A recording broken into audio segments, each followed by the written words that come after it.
Doctor Ashok सेठ, ये variant ज्यादा इन्फेक्शियस है, ये तो समझ में आता है। डबल म्यूटेंट कहा जाता है, बहुत सुनने में ही खतरनाक लगने लगता है, लेकिन इसके साथ जब एयरबॉर्न शब्द जुड़ जाता है तो लोगों के मन में सवाल उठते हैं। एयरबॉर्न का मतलब क्या हम जहां पर बैठे हुए हैं वहां पर हवा में हो सकता है, या फिर इसका यह मतलब है कि जो व्यक्ति इन्फेक्टेड है उसके इर्द गिर्द की हवा? और जो हाई राइज में रहते हैं डॉक्टर सेठ, उन लोगों के मन में यह सवाल उठता है कि ऐसा तो नहीं कि बगल वाले फ्लैट में है तो हमारे फ्लैट पे असर उसका हो सकता है? आई थिंक बहुत इंपॉर्टेंट क्वेश्चन है, और ये कंसर्न पहले भी थोड़ा माइंड में होता था क्योंकि कुछ इंडिकेशंस थे, बट क्लियरली एम्फेसिस यही था कि ये ड्रॉपलेट इन्फेक्शन है, जिसका मतलब कि जब हम खांसते हैं तो ड्रॉपलेट्स फॉर्म होती हैं और वो थोड़े बड़े होते हैं, इसलिए वो ड्रॉप्स ज़्यादा दूर तक नहीं जाती हैं और आसपास ही पहुंचती हैं और वो धीरे धीरे ज़मीन पे गिर जाती हैं या किसी सरफेस पे गिर जाती हैं, क्योंकि वो हवा में नहीं जा सकती, ड्रॉपलेट्स होती हैं।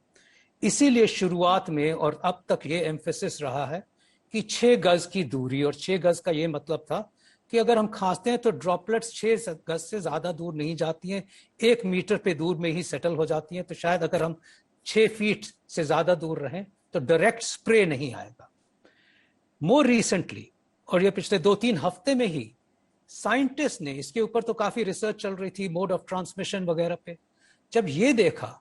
कि अगर होटल की किसी सेकंड रूम में भी कोई था और उसमें दूसरे में इफेक्ट हो गया, या जब देखा कि वो जो क्रूज शिप्स थे जिसमें कि किस तरह इन्फेक्शन पास ऑन हुआ, और कई ऐसे एक्सपेरिमेंट्स हुए और डायरेक्ट एविडेंस देखा गया, तो फिर ये सस्पेशन आई कि हाँ, ये एयरबॉर्न भी हो सकता है। और एयरबॉर्न का ये मतलब नहीं है कि आप बाहर जा रहे हैं और आपके घर के बाहर भी घूम रहा हो, नहीं। एयरबॉर्न का मतलब है कि ड्रॉप्स बहुत फाइन होती हैं, ये वायरस एयर में परसिस्ट कर सकता है कुछ देर तक, और स्पेशली ये मतलब ये है कि अगर आप क्लोज्ड डोर रूम्स में हो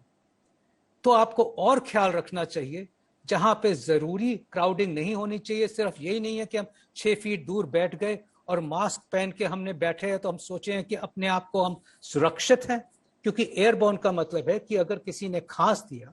और वो वायरस अगर सस्पेंडेड है तो एयर में कुछ देर तक, कुछ घंटों तक सस्पेंडेड रह सकता है।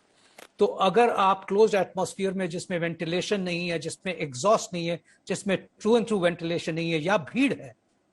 तो कोई खांसे भी ना तभी भी हवा में हो सकता है। इसका यह मतलब हुआ कि हमें प्रिकॉशंस तो अब और लेनी है। जो हम कहते हैं ना कि डबल मास्किंग, आपने सुना होगा, और मैं अक्सर कहता हूं लोगों से कि ये सिचुएशन है कि आपके मास्क, आप तो अपने आप को प्रोटेक्ट करें कि कोई खांसे उसकी स्प्रे ऊपर ना आए, पर हम इसलिए कहते हैं कि डबल मास्किंग कि आपका जो मास्क है, फर्स्टली अगर N95 है तो पूरा सील होना चाहिए, एब्सोल्युटली सील अराउंड, कि जब आप सांस लेते हो तो उसके थ्रू आए सांस, उसके चारों तरफ से ना आए। अब ज्यादातर तो लोग कपड़े का मास्क पहनते हैं,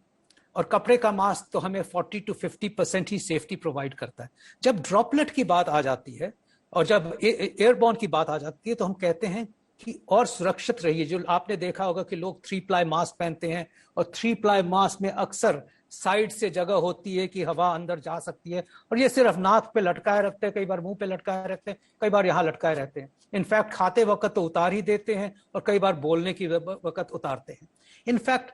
क्लियरली अगर किसी ने ऐसा कर रहा है तो मैं यही कहूंगा, नहीं कि बैड बिहेवियर, यही कहूंगा आपकी सिविक रिस्पॉन्सिबिलिटी है। आप इलीगल काम कर रहे हो अगर मास्क को ठीक नहीं पहन रहे हो, क्योंकि आप अपने को तो हार्म कर ही रहे हो, बट आपको कोई आपको राइट नहीं है आप किसी और को हार्म करो, आप किसी और की मौत का आप रीजन बनो, और हो सकता है वो कहीं आपकी फैमिली ना, आपके पेरेंट्स ना हो। सो मैं डबल मास्किंग को अगेन एम्फेसाइज करता हूं, इसी वजह से,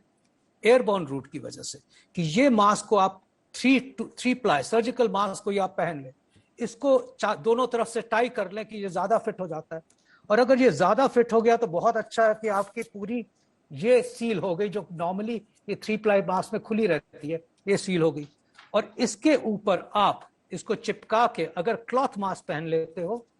तो ये डबल प्रोटेक्शन हो गई, जिससे कि आप प्रैक्टिकली अपने भी 96% सुरक्षित हो गए और दूसरों को भी 96% से ज्यादा सुरक्षित कर दिया।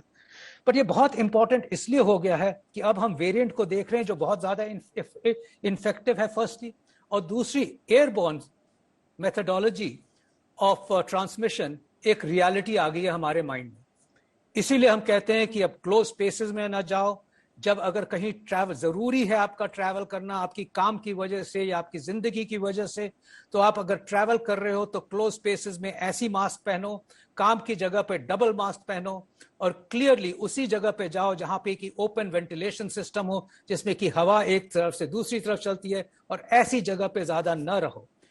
क्लियरली हमें बचना है इस वेरिएंट वायरस से, जिसकी इन्फेक्टिविटी बहुत ज्यादा है, और हमें एक ही चीज बचा सकती है बाय द वे, इमीडिएटली और इस टाइम पे भी हमें कोविड अप्रोप्रिएट बिहेवियर ही बचा सकता है।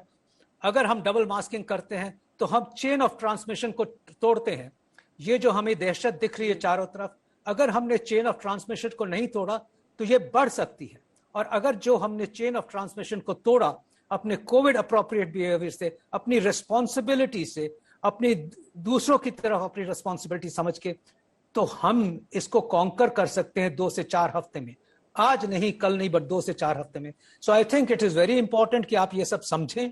और इस सब मेथोडोलॉजीज का क्लियरली पालन करें। ये आपके हाथ में है, ये हमारे हाथ में है, इसमें गवर्नमेंट का कोई लेना नहीं है, ये हमारी रिस्पॉन्सिबिलिटी है, ये हमारी सिविक जो अपने हाथ में है कम से कम वो तो हम शुरू कर सकते हैं।